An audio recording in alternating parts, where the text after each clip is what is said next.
आज का टॉपिक क्या है जी?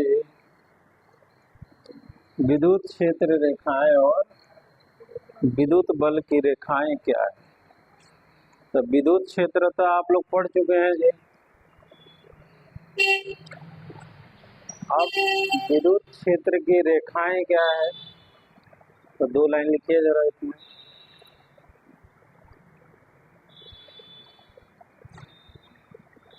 ये उन काल्पनिक रेखाओं को कहते हैं, ये उन काल्पनिक रेखाओं को कहते हैं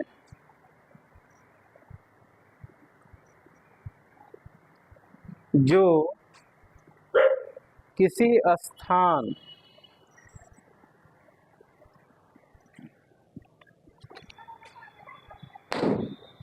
जो किसी स्थान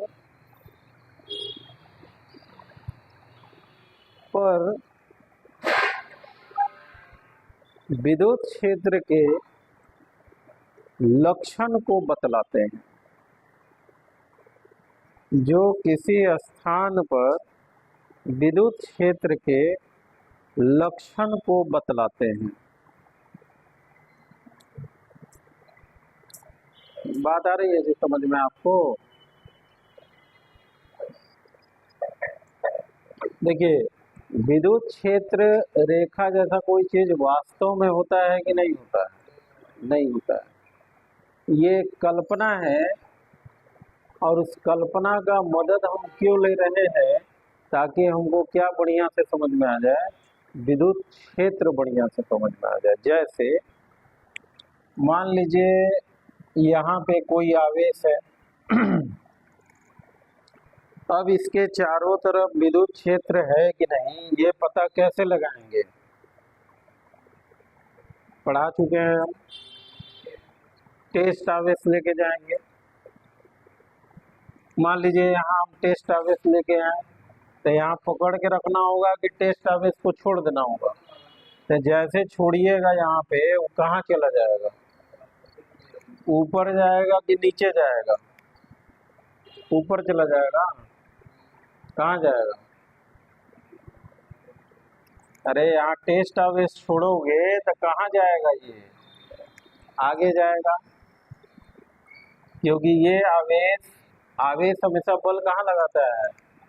उनको मिलाने वाले लाइन पे।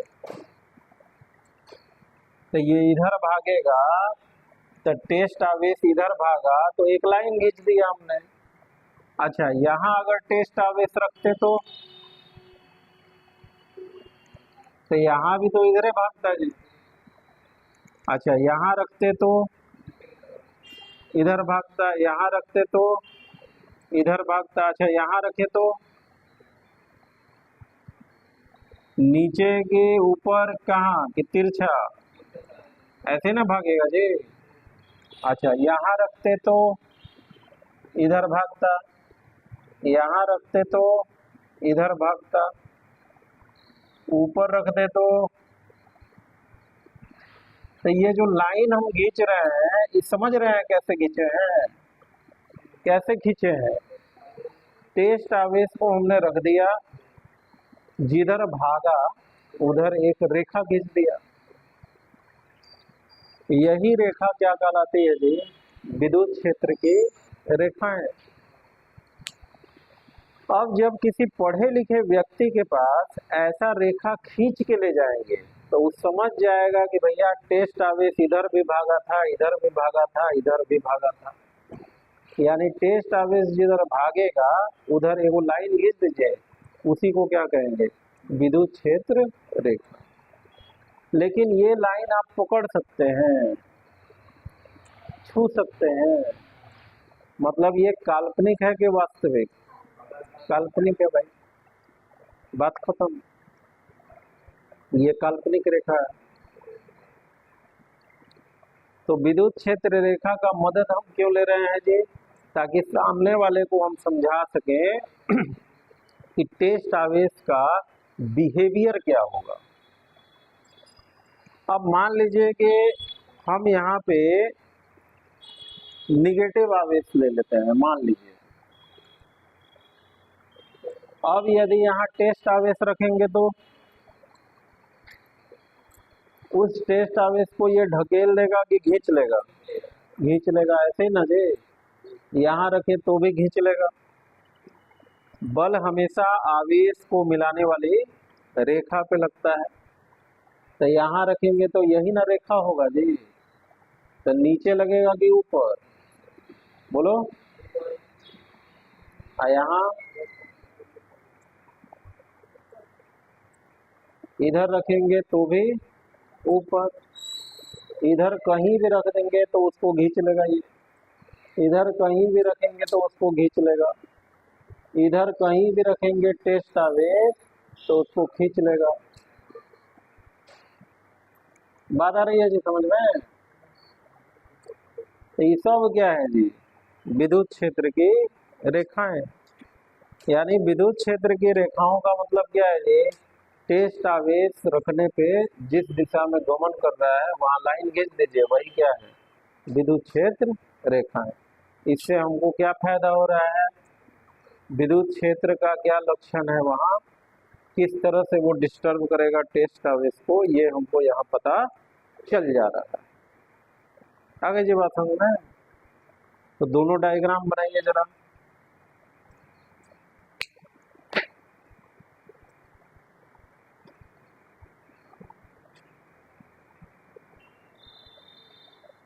तो समझ में आ गया जी विद्युत क्षेत्र रेखाएं क्या है। अब अगला टॉपिक लिखिए, विद्युत क्षेत्र रेखाओं से संबंधित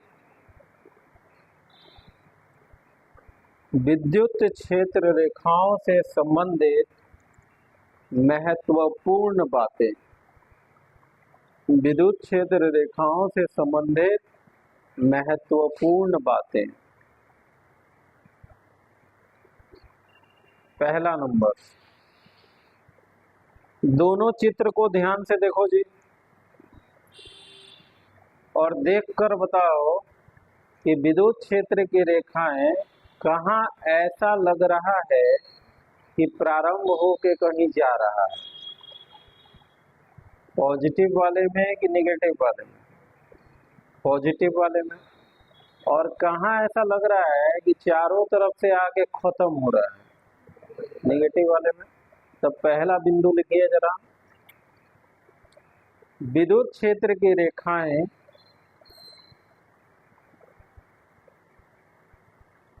हमेशा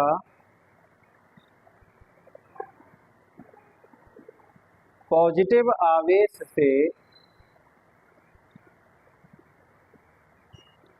विद्युत क्षेत्र की रेखाएं हमेशा पॉजिटिव आवेश से प्रारंभ होती है। पॉजिटिव आवेश से प्रारंभ होती है तथा निगेटिव आवेश पर खत्म होती है। तथा निगेटिव आवेश पर खत्म होती है। आगे अब समझ में ये पॉइंट कहाँ से बना? दूसरा नंबर पॉइंट लिखिए, विद्युत क्षेत्र की रेखाएं विद्युत क्षेत्र की रेखाएं कभी भी विद्युत क्षेत्र की रेखाएं कभी भी, भाई देखिए क्या लिख रहा है जी, लूप का निर्माण नहीं करती है। विद्युत क्षेत्र की रेखाएं कभी भी लूप का निर्माण नहीं करती हैं। चलिए अब आप लोग जरा फटाफट हमको बता दीजिए लूप क्या होता है। वृत्त को क्या कहा जाता है? लूप। आयत को क्या कहा जाता है? लूप। वर्ग को भी क्या कहा जाता है? लूप। यानी ऐसा रेखा जहां में किसी बिंदु से चले तो घूम फिरा के कहाँ पहुंच जाए, उसी बिंदु पे, उसको क्या कहा जाता है? लूप। घनाभ लूप होगा, गोला लूप होगा? नहीं होगा। तो क्या सीखा जी आपने, विद्युत क्षेत्र की रेखाएं लूप बनाएंगी कि नहीं बनाएंगी? नहीं बनाएंगी। मतलब अगर किसी ने ऐसा बनाया है विद्युत क्षेत्र का रेखा, तो उसने सही बनाया है कि गलत बनाया है? अब आप बताइए क्यों इसको गलत कहेंगे? गलत कहेंगे ये सही बात है, क्यों गलत कहेंगे? क्योंकि विद्युत, इसका जवाब कहाँ छुपा है जी? पहले वाले पॉइंट में।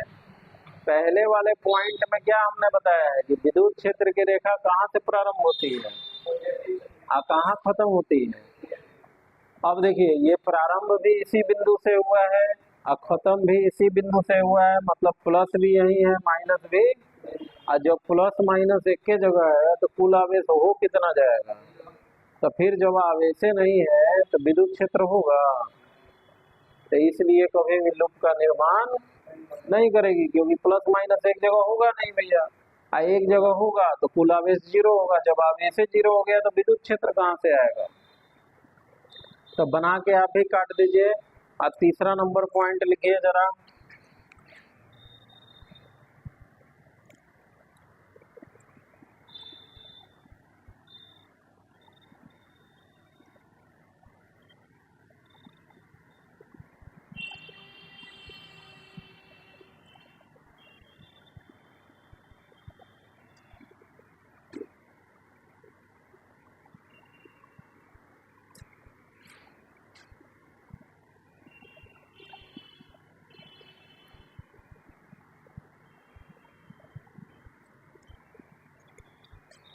तीसरा नंबर पॉइंट क्या है, देखिए जी।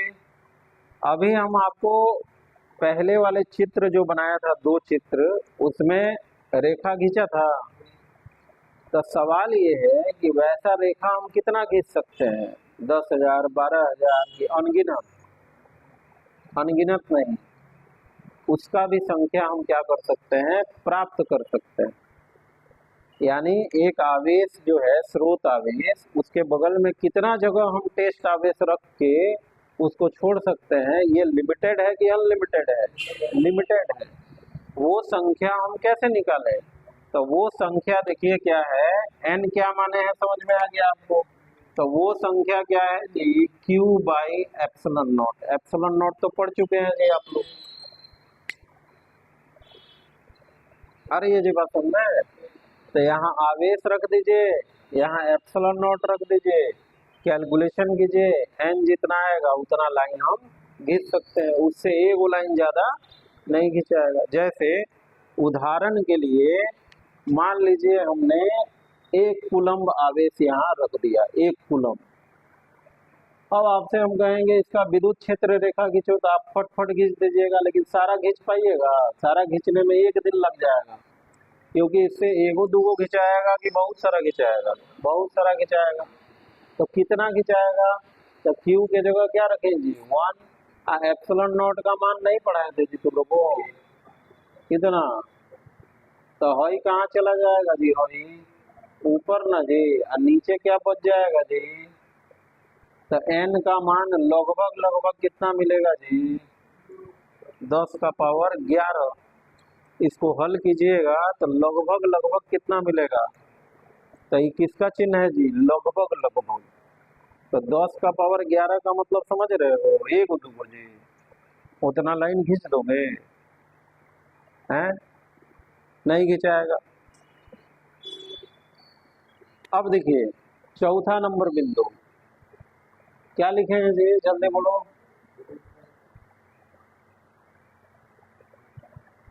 हमेशा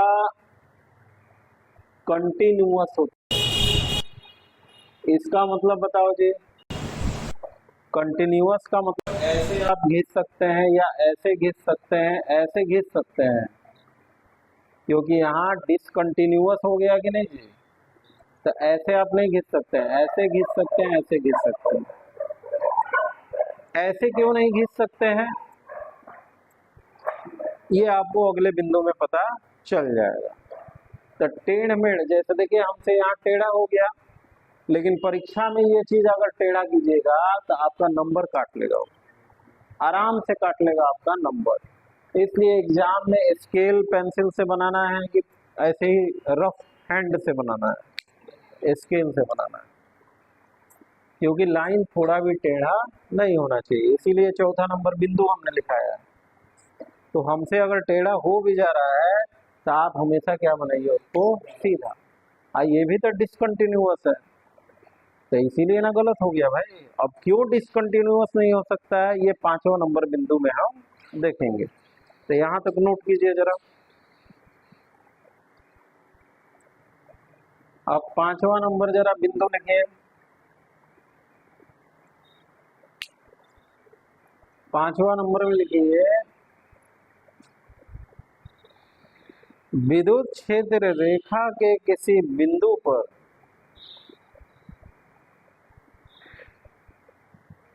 विद्युत क्षेत्र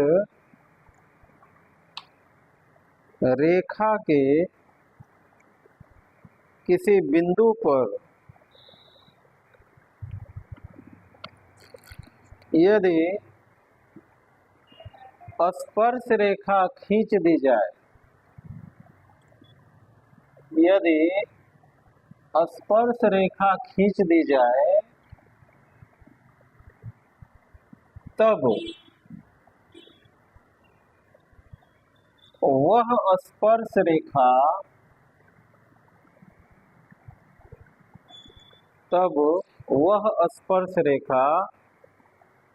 उस बिंदु पर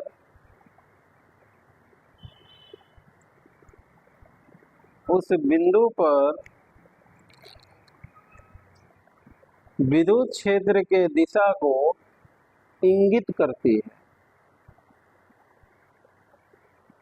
विद्युत क्षेत्र की दिशा को इंगित करती है। इंगित का मतलब बोलो जी, इंगित का मतलब क्या है, बताती है। देखो मान लो कि ऐसे खींचा हुआ है, मान लो किसी व्यक्ति ने ऐसे विद्युत क्षेत्र रेखा खींच के दे दिया। अब पढ़ा लिखा आदमी जब इसको देखेगा तो उसको क्या लगेगा कि भाई आवेश हमने यहाँ छोड़ा था, टेस्ट आवेश, तो यहाँ जैसे छोड़ा इधर गया कि दिखाएगा रेखा के अनुसार गया, दिखाएगा रेखा के अनुसार गया। भाई हो सकता है कि स्रोत आवेश यहाँ एगो दूगो हो कि बहुत सारा हो, और यहाँ विद्युत क्षेत्र एक स्रोत आवेश के कारण नहीं है, बहुत सारे स्रोत आवेश के कारण है। तो अब ना सीधा नहीं बना है, थोड़ा सा कर्व टाइप गया है। आपको विद्युत बल का समस्या कराए थे ना जी, ट्रायंगल वाला, स्क्वायर वाला, तो उसमें 3-4 गो बल लग रहा था, लेकिन उनका योग कहाँ आ रहा था, एगो। तो उसी तरह एगो योग वाला टेस्ट आवेश गया है भाई, पथ को अनुसरण किया है। अब यहाँ देखिए, मान लीजिए आपसे कहें कि इस बिंदु पे बताओ विद्युत क्षेत्र कहाँ है, पूरा मत बताओ, पूरा क्षेत्र में नहीं बताओ, सिर्फ इस बिंदु पे। तो इस बिंदु पे अपने मन में क्या छोड़ोगे तुम, टेस्ट चार्ज। तो छोड़ोगे तो भाई इधर ना भागेगा। तो नियम क्या बनाए हैं समझ में आ गया जी। किसी बिंदु पे ये कैसा लग रहा है जी, स्पर्श रेखा की छेदक रेखा, स्पर्श रेखा। तो टेस्ट आवेश का गमन हमको यहाँ से यहाँ देखना है कि सिर्फ इस बिंदु के पास, सिर्फ इस बिंदु के पास। मान लीजिए सिर्फ इस बिंदु के पास देखना है, तो इधर ना भागेगा भाई। तो इसको मैथ के लोग क्या बोलते हैं, ये जो तीर बनाए हैं मैथ वाले, इसको क्या बोलते हैं, स्पर्श रेखा। तो हमने नियम बना दिया भाई कि विद्युत क्षेत्र रेखा अगर दिया हो तो उसके किसी बिंदु पे स्पर्श रेखा खींचिए, वो क्या बताएगा, उस बिंदु का विद्युत क्षेत्र के पूरे क्षेत्र का, पूरे जगह का विद्युत क्षेत्र बनाएगा कि केवल उस बिंदु का, केवल उस बिंदु का। ये नियम बना दिया हमने। इस घटना से क्या बन गया, नियम। अब देखिए, अब सवाल आपके एग्जाम में पूछा है, क्या सवाल पूछा है,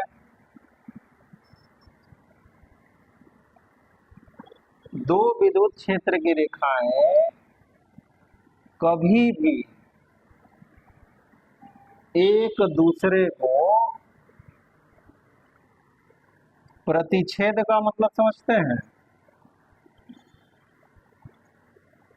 प्रतिच्छेद नहीं कर सकती। आपसे परीक्षा में पूछा है 2 नंबर में कि दो विद्युत क्षेत्र की रेखाएं कभी भी एक दूसरे को प्रतिच्छेद नहीं कर सकती, ऐसा क्यों होता है? तो अगर आपको जानना है कि ऐसा क्यों होता है तो प्रतिच्छेद करा के देख लीजिए। मान लीजिए ये वो विद्युत क्षेत्र रेखा है, ये दूसरा का विद्युत क्षेत्र रेखा है। अब प्रतिच्छेद करा दिए कि नहीं करा दिए? अच्छा, प्रतिच्छेद कराए हैं तो प्रतिच्छेद बिंदु भी तो प्राप्त हुआ है। ऐसा कोई उपाय है कि दो रेखा को आप प्रतिच्छेद करा दीजिए और बिंदु ना मिले? बिंदु मिलवे करेगा भाई। अब इस बिंदु पे आप बताइए तो कितना स्पर्श रेखा खिंचा जाएगा? 2 खिंचाएगा। और स्पर्श रेखा का मतलब क्या होता है? विद्युत क्षेत्र की दिशा उस बिंदु पे की पूरे जगह में, उस बिंदु पे। तो यहाँ 2 स्पर्श रेखा खिंचाया मतलब एक ही बिंदु पे 2 दिशा में विद्युत क्षेत्र है कि एक दिशा में? 2 दिशा में। अब इसका मतलब है कि टेस्ट चार्ज यहाँ छोड़िएगा तो टेस्ट चार्ज इधर भी जाएगा और इधर भी जाएगा। ये बताइए, ये जादू जैसा लग रहा है कि वास्तविक लग रहा है? माने टेस्ट चार्ज जब किसी बिंदु पे आप छोड़िएगा तो एक ही ना दिशा में जाएगा, एक के समय 2 दिशा में चल जाएगा। तो टेस्ट चार्ज किसी बिंदु पे छोड़ते हो तो एक ही साथ 2 दिशा में जाएगा, तो फिर 2 रेखाओं का प्रतिच्छेद संभव है। तो इसका आंसर क्या लिखेंगे कि किसी एक बिंदु पे एक ही दिशा में विद्युत क्षेत्र होता है कि 2 दिशा में? और प्रतिच्छेद कराने पे एक बिंदु पे एक से अधिक दिशा में विद्युत क्षेत्र प्राप्त हो रहा है, जो कि संभव नहीं है। नोट कीजिए जरा इसका, यहाँ तक नोट कीजिए, फिर उसके बाद कारण लिखवा दे रहे हैं। कारण लिखिए इसका।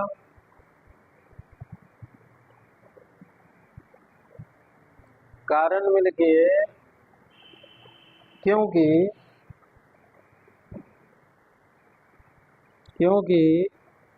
विद्युत क्षेत्र रेखा के प्रतिच्छेद होने पर, विद्युत क्षेत्र रेखा के प्रतिच्छेद होने पर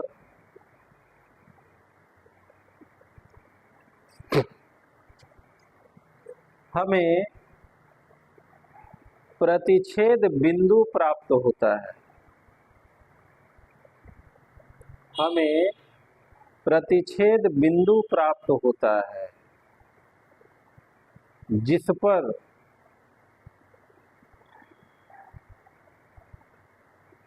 एक से अधिक स्पर्श रेखाएं खींची जा सकती हैं। जिस पर एक से अधिक स्पर्श रेखाएं खींची जा सकती है।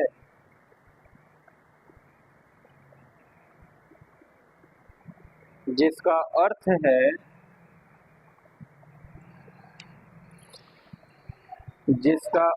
है एक ही बिंदु पर, जिसका अर्थ है एक ही बिंदु पर एक से अधिक दिशाओं में, एक ही बिंदु पर एक से अधिक दिशाओं में विद्युत क्षेत्र की उपस्थिति।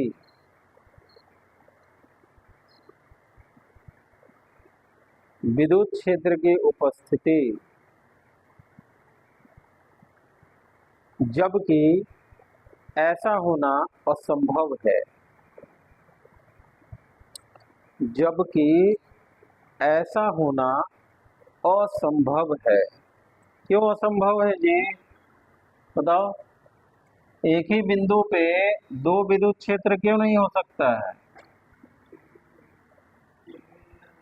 हाँ, एक ही बिंदु पे टेस्ट आवेश छोड़ने पर वो 2 दिशा में नहीं जा सकता है। इसीलिए एक ही बिंदु पे एक ही विद्युत क्षेत्र की दिशा होगी। 6ठा नंबर पॉइंट,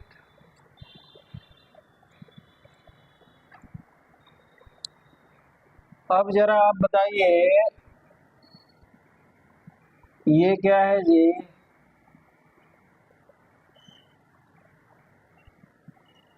एक छड़ है, ठीक, और समान रूप से क्या है ये?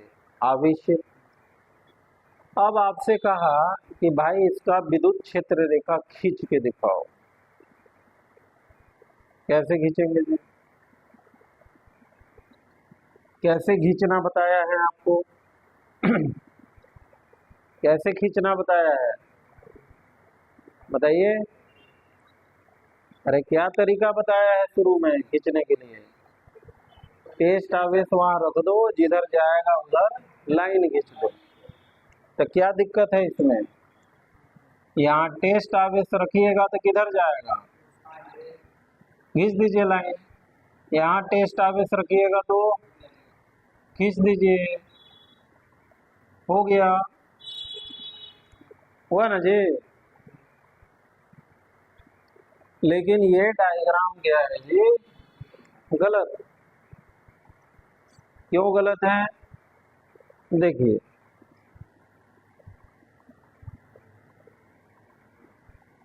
ऊपर वाले चित्र में और नीचे वाले चित्र में क्या अंतर है? उसमें बहुत सारा आवेश था, इसमें केवल दो है। अगर हम आपसे कहें कि इसका विद्युत क्षेत्र खींचो तो साधारण आदमी ऐसे ना खींचेगा। लेकिन ये भी क्या हो गया? गलत। अब गलत क्यों है, सही क्या है? देखिए, इसका सही वाला डायग्राम ये होगा। क्यों?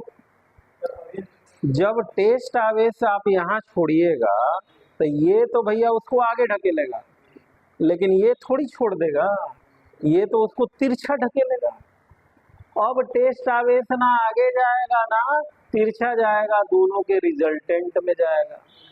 यानी यहाँ ये जो पथ खींचा गया है वो रिजल्टेंट बल वाले दिशा में खींचा गया है कि इसके और इसके कारण? रिजल्टेंट बल। अब इस घटना से एक नियम हमने बना लिया। क्या नियम बना लिया? कि दो समान विद्युत क्षेत्र की रेखाएं एक दूसरे को आकर्षित करेंगी कि विकर्षित करेंगी? बोलिए। ये एक समान विद्युत क्षेत्र रेखाएं हैं कि असमान? इसका भी एरो बाहर है, इसका भी एरो बाहर है, तीर बाहर है। तो ये दोनों एक दूसरे को विकर्षित किया है यहाँ पे कि आकर्षित किया है? विकर्षित। दो समान विद्युत क्षेत्र की रेखाएं एक दूसरे को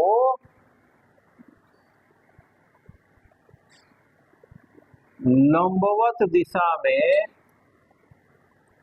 क्या करती है? विकर्षित करती है। लंबवत दिशा क्यों लिखे हैं समझ में आया जी? ऊपर की तरफ। इसका उल्टा भी सत्य है। उल्टा क्या होगा बताइए? असमान विद्युत क्षेत्र रेखाएं एक दूसरे को क्या करेगी? विकर्षित की आकर्षित? आकर्षित। जैसे ये वाला चित्र देखिए, यहाँ पे प्लस है और यहाँ पे माइनस। अगर हम कहें कि यहाँ खींचो तो साधारण आदमी ऐसे खींच देगा, क्योंकि यहाँ टेस्ट आवेश रखिएगा तो ये खींचेगा ना, यहाँ टेस्ट आवेश रखिएगा तो क्या करेगा? ढकेलेगा। लेकिन ये चित्र क्या हो गया? गलत। तो सही वाला चित्र क्या होगा बताइए? भाई यहाँ से लाइन निकल के जा रहा था, नीचे वाला खींच लिया। ऐसे भी पहला नियम याद कीजिए, प्लस से शुरू होता है और माइनस पे खत्म होता है। अब सवाल है इसका सही डायग्राम क्या होगा? अब आप बता सकते हैं इसका सही डायग्राम क्या होगा? बोलिए।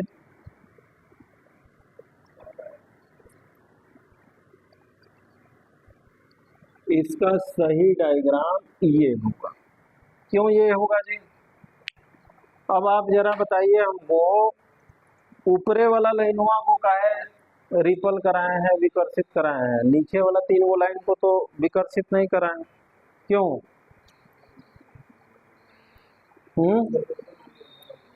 बताओ। देखिए, ये वाला जो लाइन है उसको ऊपर वाला लाइन कहाँ ढकेलेगा, नीचे। इस वाला लाइन को ये कहाँ ढकेलेगा, ऊपर। कुल बल क्या हो गया, शून्य। यानी ये रेखा ना ऊपर जाएगा ना नीचे जाएगा। वही घटना इसके साथ हो रहा है कि नहीं जी, ये सब एक समान रेखा है ना। तो ये वाला नीचे ढकेलेगा, ये वाला ऊपर। तो ये ना ऊपर जाएगा ना नीचे। लेकिन जरा इस पे देखिए, ये वाला रेखा इसको तो कहाँ ढकेल दिया, नीचे। लेकिन नीचे कोई रेखा है जो इसको ऊपर ढकेले, तो लास्ट वाला ढकला जाएगा। और एक बात, ये जो चित्र हमने बनाया है ये सिर्फ इस साइड होगा कि ऐसे चारों साइड होगा, चारों साइड होगा, ये हमेशा याद रखिएगा। एक साइड हमने बनाया है, ठीक।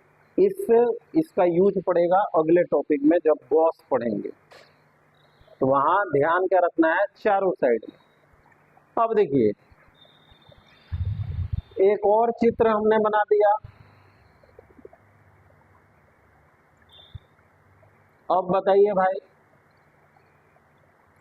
हई वाले चित्र में और हई वाले चित्र में क्या अंतर है।